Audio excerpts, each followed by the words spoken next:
Hello, dear students. Let's prove whether a language is not a CFL using pumping lemma.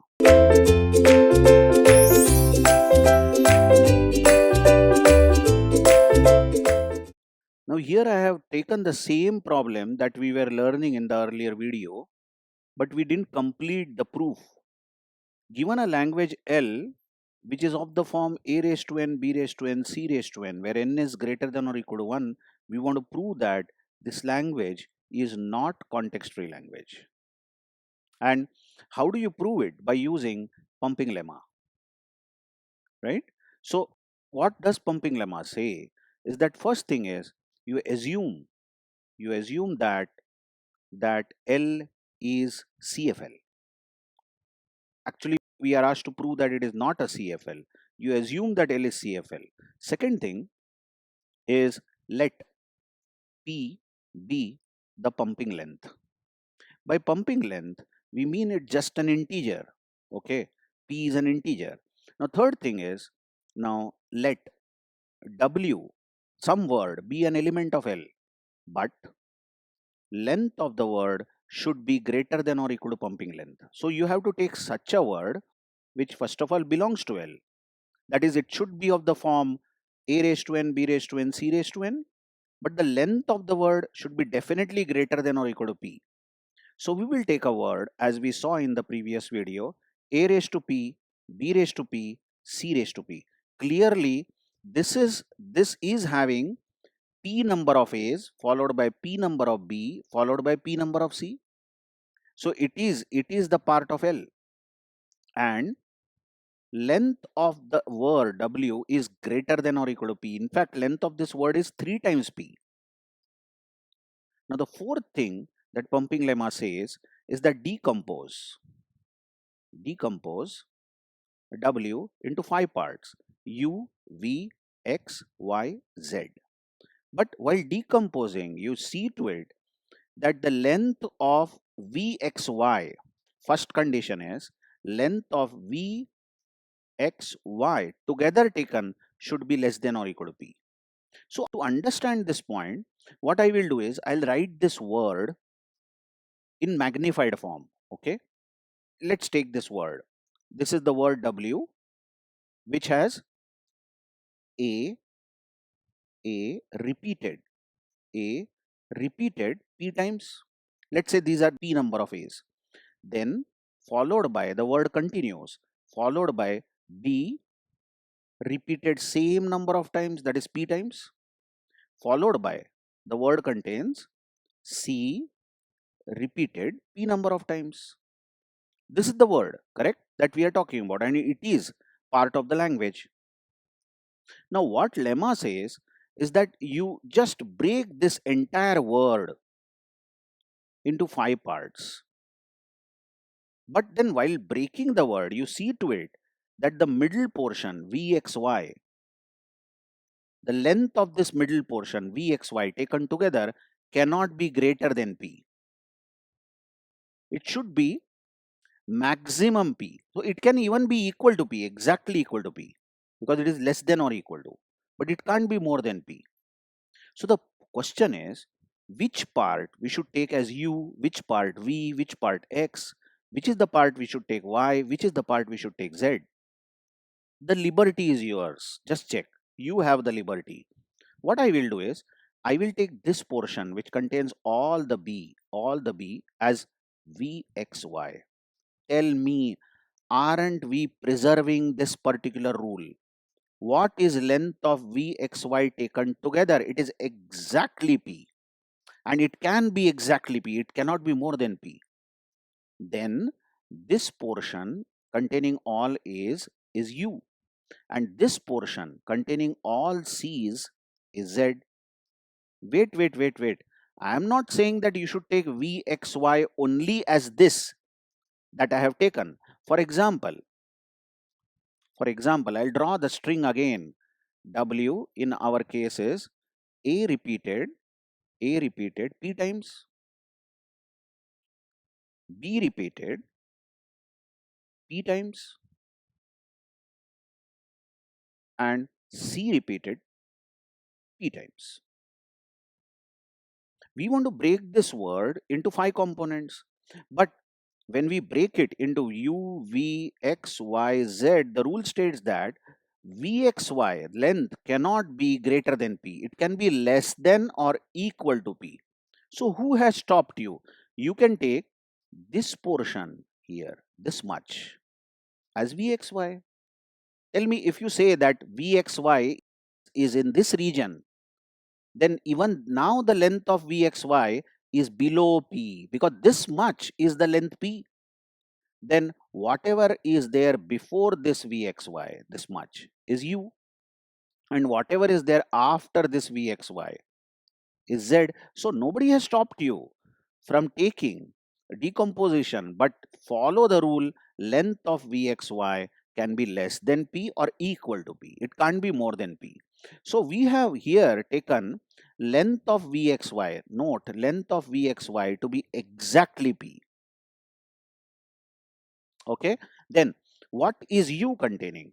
Let's now elaborate. We have now decomposed, do you agree? We have decomposed w into 5 parts. W is decomposed into u, v, x, y, z. Okay, what is u? U is a raised to p. I hope you are understanding. Check that this portion is u and it contains p number of a's. Correct? What is vxy together? Vxy is b raised to p. Definitely length of vxy is p, and which is allowed. And what is z? Z is c raised to p. This much. This is z. Now you recall there is another condition here. While breaking this word into 5 parts, length of vy taken together should be greater than 0. That means vy cannot be empty. Check. Vxy together is b raised to p. This portion. Now this part v and this part y, when taken together, cannot be empty. What we can then say is, let v be equal to b. Look, v is not empty.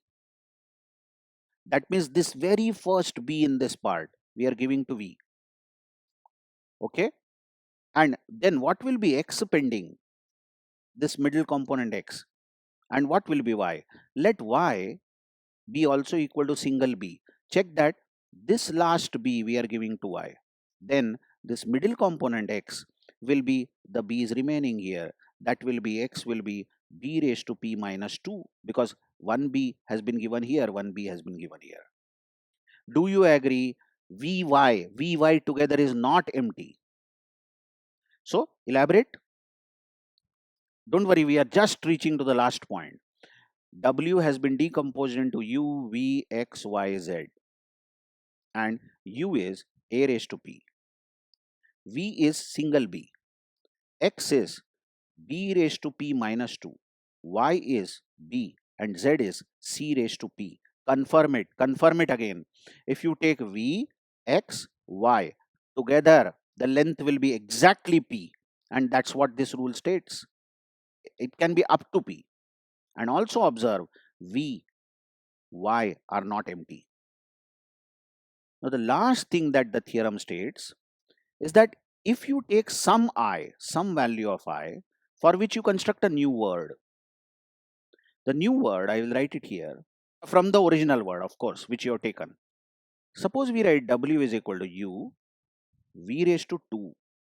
Now note I is 2, x, y raised to 2. Just check v raised to y raised to y, and then z. So let's see what is this word. What is u, by the way? Just check, u is a raised to p. Okay. What is v? First of all, v is a single b. Single b. But we are repeating that 2 times. That means we are going to get b square. Because v itself is single b, and we are saying we repeated 2 times. Further, what is x? X is b raised to p minus 2. Further, what is y? Y is a single b, observe. But this is b repeated 2 times. So b square. And finally, what is z? Z is c raised to p. Now this is the new word. This new word is nothing but a raised to p. Just check b square, b raised to p minus 2, b square. This is clearly going to be b raised to p plus 2. Observe. I hope you're understanding. B raised to P plus 2, correct? And a C raised to P. Tell me, is this the element of L? No way. The new word that we are getting by pumping extra occurrence of V and Y, extra occurrence of V and Y. The new word that we have got is not the element of L. Come on, what was the language? Same number of A's, B's and C's, but now number of B's are more than number of A and number of C. The new word that we have got is not the element of L. Then we say we have reached a contradiction. The assumption that we have done earlier, let this L be CFL, cannot be true, because if you pump in extra V and extra Y, the new word that you get also should be element of L. But the new word you are getting is not the element of L. Then we have arrived at a contradiction and we say L cannot be context-free language. Same thing could have been proved for I is equal to 3 also. Because if you take I as 3 instead of 2, if you take I as 3, then we would get B raised to 3 here and we would get B raised to 3 here. In that case, we will get P plus 3 here, isn't it? I hope I am correct. Oh, I'm so sorry. We'll get P plus 4. I'm so sorry. Just manage this overwriting. But then again, the number of B will be more than number of A and number of C, which is not the element of L. This new word is not the element of L. You should be able to prove this for at least one I. And I can range from 0, 1 to any value. Any value of I, if you are able to prove this, that the new word is not the part of L, then that language given is not context free.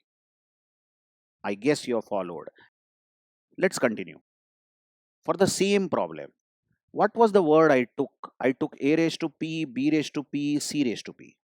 This word is element of L, and surely length of W is greater than or equal to P. P is the pumping length. This length is 3 times P.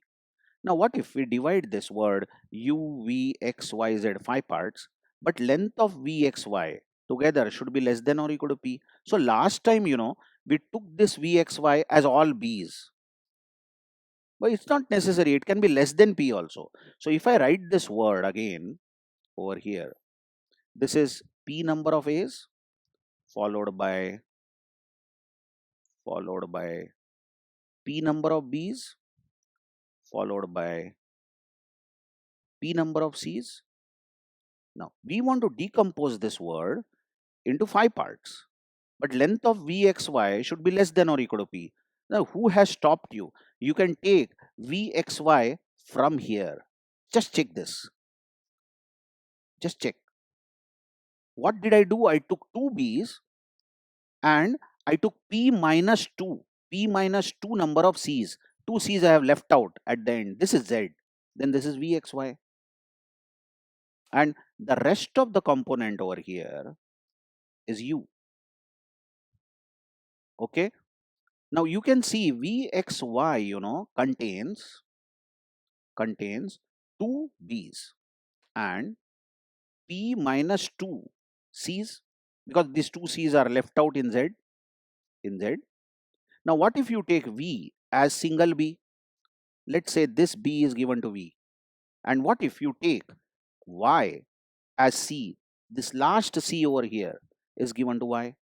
Now you tell me, if you find U, V raised to I, X, Y raised to I, Z, you are pumping extra B over here and you are pumping extra C over here, then what will happen is number of B's will increase here and number of C's will increase, but number of A's will be constant.